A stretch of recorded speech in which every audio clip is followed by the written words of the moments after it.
Hello. I've been thinking about something we talked about recently, which is the idea that as a follower of Jesus, I have been sent, but sometimes I get stuck. And even as I was thinking about that and shared that in a recent message, it kind of dawned on me, aren't we all a little bit stuck right now? When you think about coronavirus and people doing school at home, and most of you are working from home, and in a lot of ways, our connection and contact with other people has been limited and maybe some ways cut off. I mean, there's still obvious digital options and things like that, but for most of us, we are living life a little bit differently than we did before. And I know, even in my case, many times on the evenings and weekends, I would have opportunities to talk with my neighbors. And well, really two reasons. One, because of the weather, and two, because of the virus. They're just not outside, and neither am I. And so just those kind of situations, as well as many, many others, have really limited, in some ways, our contact and connection with people. And when I kind of weigh that against this idea of being sent as a follower of Jesus, with the purpose that God has given me because he loves me to invite other people to become followers of Jesus, it's definitely different, if not more difficult, certainly different than it was before. And so as I thought about that, a couple of things came to my mind that I wanted to share with you. The first was that I think one of the biggest shifts that we can make is to have a mindset of being sent. The truth is, we're not always going to have opportunities to talk to people. We're not always going to have conversations where we can invite people into becoming a follower of Jesus. And right now, our connection and contact with people is most likely limited. But if that's on my mind, if that's what I'm thinking about, even if I don't have as many opportunities, it really changes the way I see the people around me. It changes the way I engage with people. And I think actually it helps me when I have hopefully more opportunities in the future to actually live as though I'm sent, even though right now I don't have as much exposure to people. So a big part of the idea of being sent is the way I think about myself and the purpose that I have, as well as the way I think about other people, even if I don't have as many opportunities to engage them right now. But I also know that sooner or later, we are going to have more opportunities.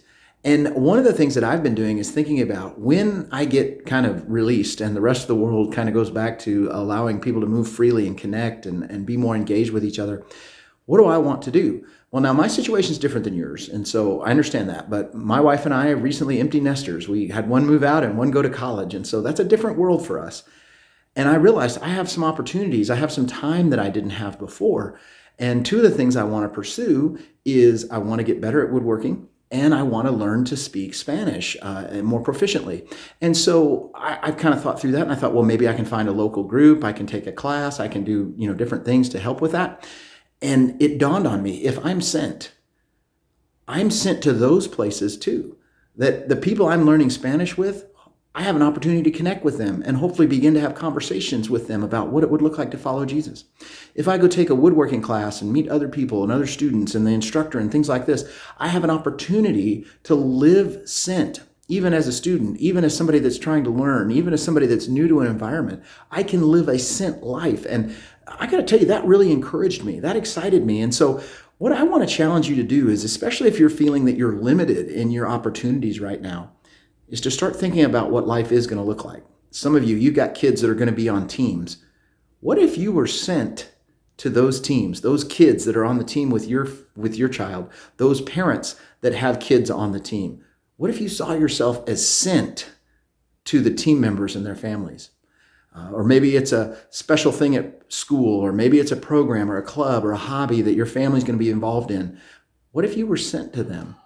Maybe you're going to have some new work opportunities and new work assignments, and maybe you'll be working with some different coworkers than you've ever had before. What if you saw yourself not just as an employee, not just as somebody working on a project, but most importantly, as somebody sent as a follower of Jesus to make a connection, to invite people to become followers of Jesus?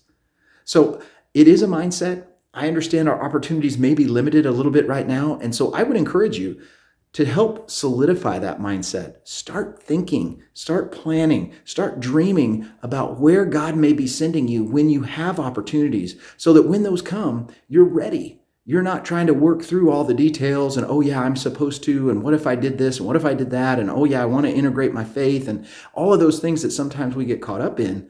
If you're already taking that mindset, my goodness, you'll be ahead of the game and you'll run into those opportunities and you'll be ready to invite them to become followers of Jesus instead of waiting to figure it out. So try to get that mindset established, start thinking about how it could show up in your future opportunities, and then take advantage of the ones that you have right now.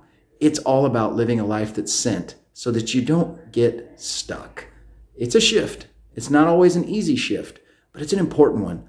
Because I'm just like you. I would much rather live a life with purpose and meaning and shift into that idea of being sent. And I know you would too. And so I want to invite you to do that with me.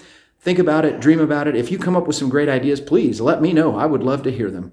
Have a great rest of your day. We'll talk to you again soon.